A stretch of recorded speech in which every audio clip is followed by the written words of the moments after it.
Bonjour à tous et bienvenue dans cette vidéo de SVT Facile consacrée au programme de premier enseignement scientifique et au chapitre le rayonnement solaire.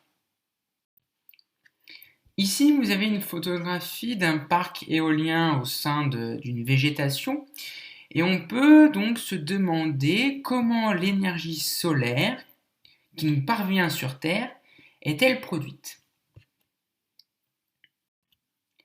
Pour répondre à cette problématique, voici le plan de la leçon. D'abord, nous traiterons du Soleil comme source d'énergie. Puis, nous verrons dans un second temps l'énergie solaire reçue sur Terre. Alors pour commencer, en quoi le Soleil est-il une source d'énergie? Le Soleil, source d'énergie. Le Soleil est le siège de réaction de fusion nucléaire qui consomme deux noyaux d'hydrogène pour former un noyau d'hélium. Cette réaction de fusion nucléaire s'accompagne d'une libération très importante d'énergie. Elle permet au Soleil de conserver des températures très élevées. Par exemple, à la surface du Soleil, la température avoisine les 5700 degrés Celsius. Au début du XXe siècle, les physiciens Poincaré et Einstein établissent une équivalence entre masse et énergie. Cette équivalence est traduite par l'équation suivante: delta E est égal à delta M fois C carré, avec delta E qui correspond à l'énergie libérée ou consommée en joules, delta M correspondant à la masse consommée ou libérée en kilogrammes, et C carré correspond à la célérité de la lumière dans le vide en mètres par seconde, à savoir 3 10 puissance 8 mètres par seconde. L'énergie libérée par les réactions de fusion nucléaire s'accompagne donc d'une diminution de la masse du Soleil au cours du temps. De plus, le Soleil émet des rayonnements sur la totalité du spectre électromagnétique et ces rayonnements sont étudiés à partir de spectres représentant l'énergie rayonnée par le Soleil en fonction de la longueur d'onde, comme vous pouvez le voir sur les différents profils spectraux ici présents. Dans le cadre du modèle du corps noir, le spectre du rayonnement émis par le Soleil dépend seulement de la température à sa surface. De plus, toujours dans le cadre du modèle du corps noir, la température de la surface du Soleil est inversement proportionnelle à la longueur d'onde d'émission maximale, aussi nommée lambda max, et cela correspond à la loi de Vienne.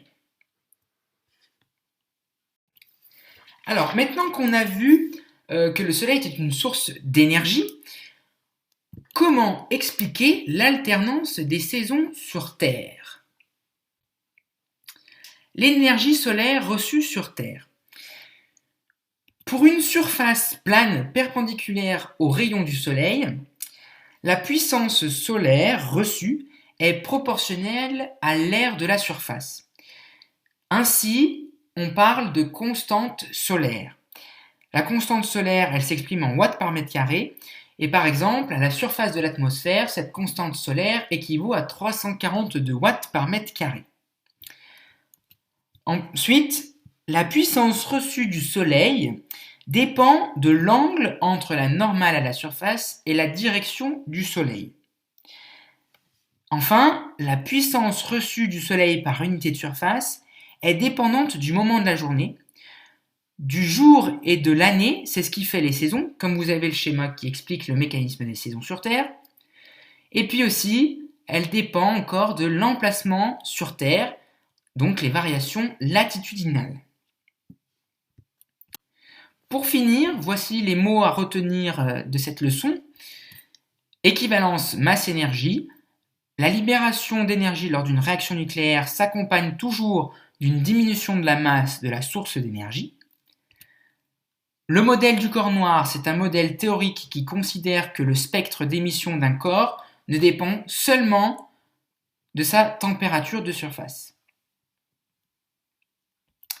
Le rayonnement, c'est la propagation d'énergie électromagnétique émise par une source diverse. La variation diurne, en un lieu donné, la variation diurne consiste en la puissance reçue du Soleil au cours de la journée, jour-nuit par exemple. Variation saisonnière, toujours en un lieu donné, c'est la variation de la puissance reçue du Soleil au cours de l'année. Et enfin, zonation climatique, c'est la répartition de différents climats à la surface de la Terre. Merci pour votre attention et dites-vous bien que les SVT, ce n'est pas si difficile. À très bientôt.